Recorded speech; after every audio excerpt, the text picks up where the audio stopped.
Assalamualaikum warahmatullahi wabarakatuh. Halo teman-teman, perkenalkan nama saya Sinta Kesupi. Saya perwakilan dari kelompok 4 yang akan membahas topik kami yaitu penegakan hukum di Indonesia. Nah, saya tidak sendiri, saya bersama dengan teman-teman saya yaitu ada Alvan Hinaulu dan juga Dinda Lestari Kaliki. Untuk pemateri pertama yang akan membahas tentang pengertian penegakan hukum, tujuan penegakan hukum, dan juga pentingnya hukum dalam kehidupan bermasyarakat.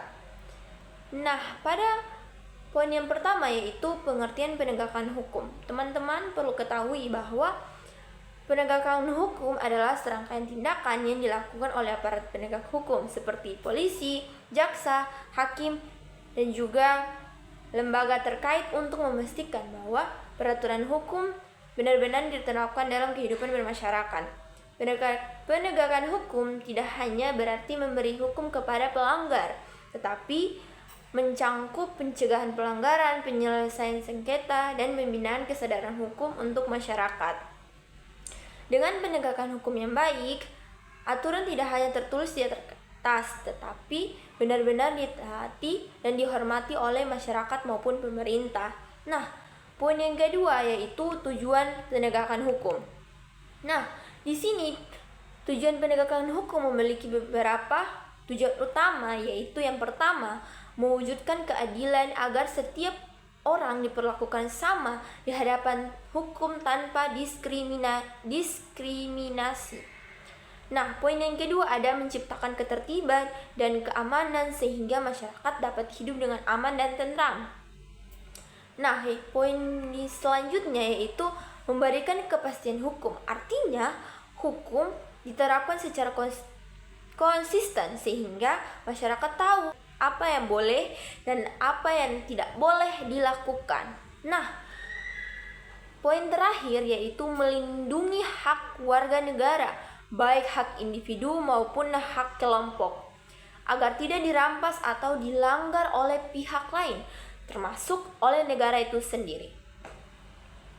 Nah, poin selanjutnya yaitu pentingnya hukum dalam kehidupan bermasyarakat.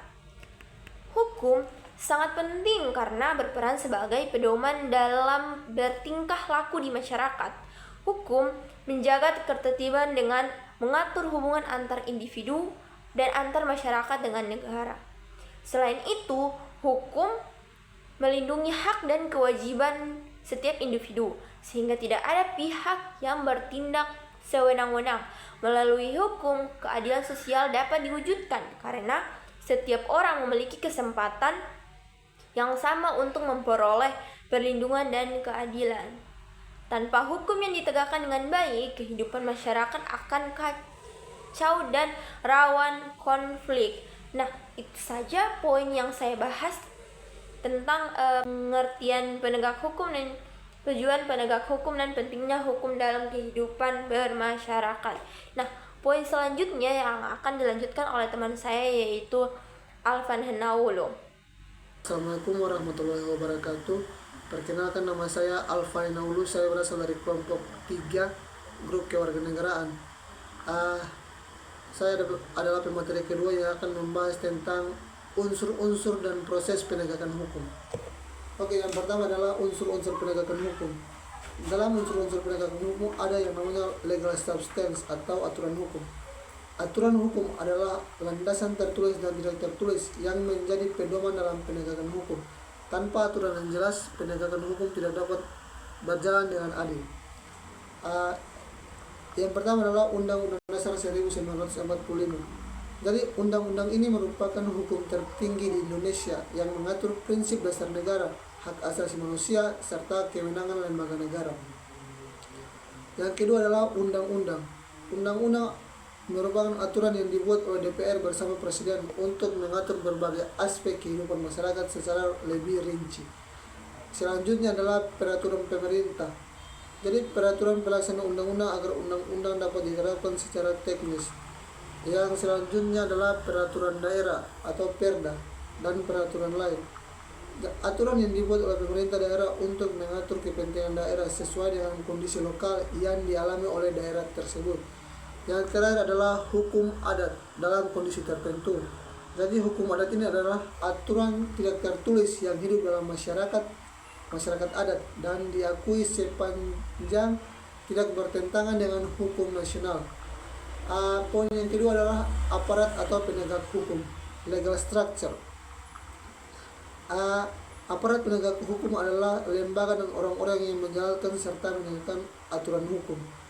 Terdapat beberapa aparat penegak hukum. Yang pertama adalah polisi. Jadi polisi bertugas melakukan penyelidikan dan penyidikan terhadap tindak pidana, menjaga keamanan dan ketertiban masyarakat.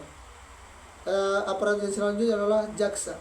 Jadi jaksa ini berperan sebagai penuntut umum yang membawa perkara pidana ke pengadilan serta melaksanakan putusan hakim. Selanjutnya adalah hakim. Jadi hakim ini dia bertugas untuk memeriksa, mengadili dan memutus perkara secara adil berdasarkan hukum dan fakta persidangan.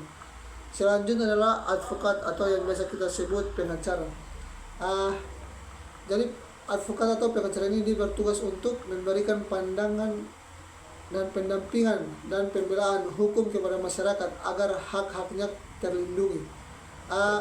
Selanjutnya adalah KPK, Komisi Pemberantasan Korupsi.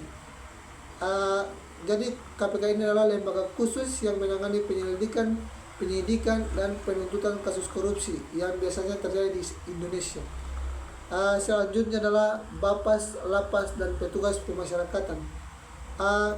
Lembaga ini bertugas untuk membina narapidana serta melaksanakan putusan pengadilan agar pelaku dapat kembali ke masyarakat dengan baik.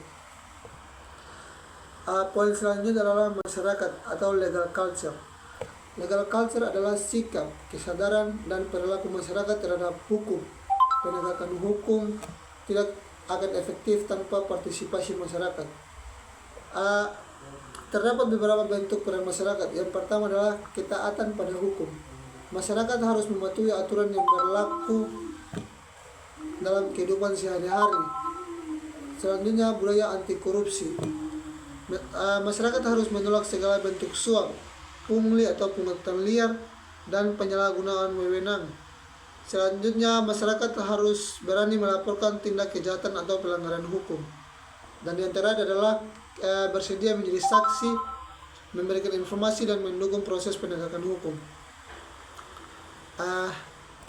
Selanjutnya adalah proses penegakan hukum di Indonesia. Yang pertama adalah dalam hukum pidana. Jadi hukum pidana ini adalah hukum yang mengatur perbuatan yang dianggap sebagai kejahatan dan sanksinya.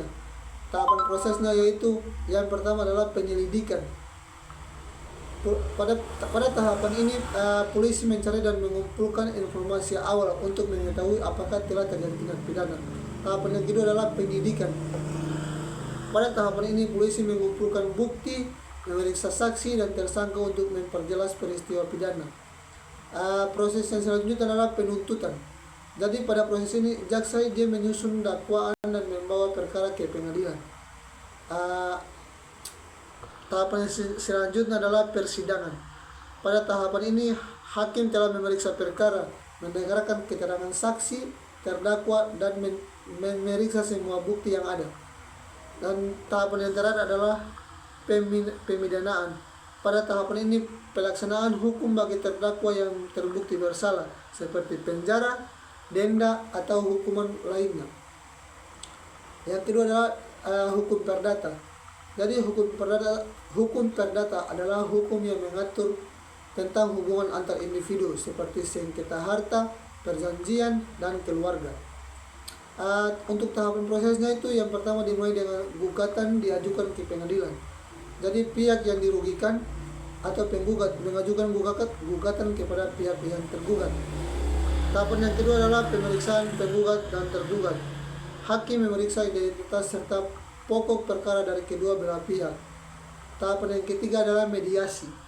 Mediasi adalah upaya penyelesaian damai dengan bantuan mediator sebelum perkara dilanjutkan. Mungkin itu saja penjelasan yang dapat saya sampaikan tentang topik ini.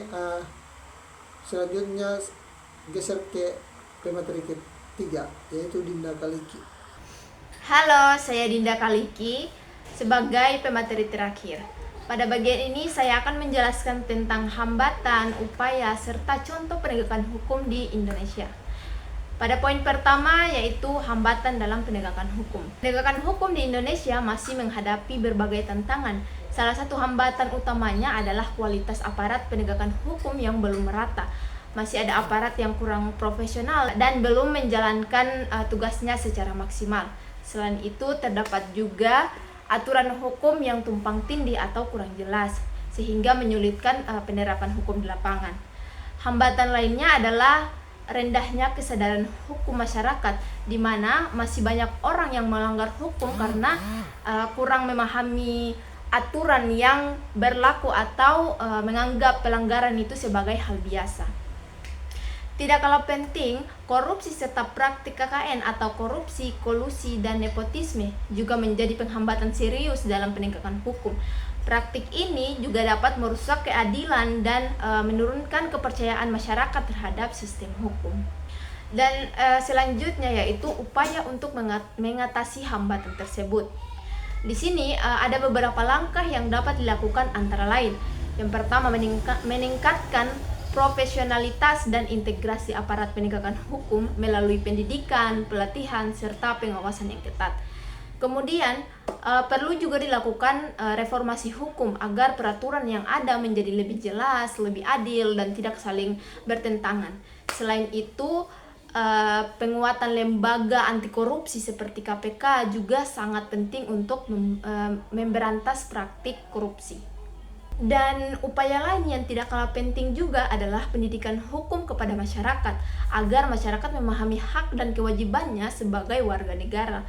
Di era digital, pemanfaatan teknologi seperti e-court and tilang juga menjadi solusi untuk meningkatkan transparansi dan efektivitas penegakan hukum. Sebagai contohnya adalah penindakan kasus korupsi oleh KPK yang menunjukkan bahwa hukum dapat ditegakkan tanpa memandang jabatan atau status sosial. Selain itu, ada juga penanganan kejahatan siber atau cybercrime seperti penipuan online dan penyebaran hoaks. Contoh lainnya juga adalah penerapan tilang dalam pelanggaran lalu lintas yang bertujuan untuk menciptakan sistem penegakan hukum yang telah transparan.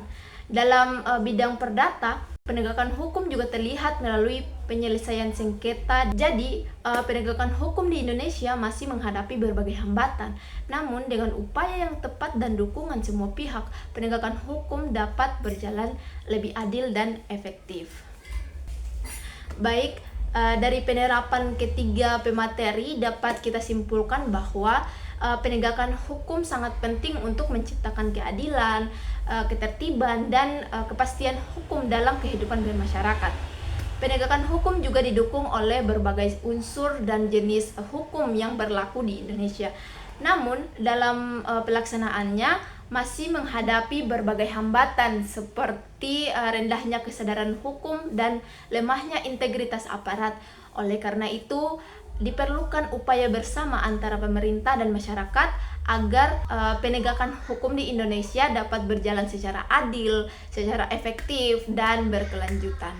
Baik, itu saja materi dari saya dan teman-teman saya. Kurang dan lebihnya mohon maaf. Terima kasih. Wassalamualaikum warahmatullahi wabarakatuh.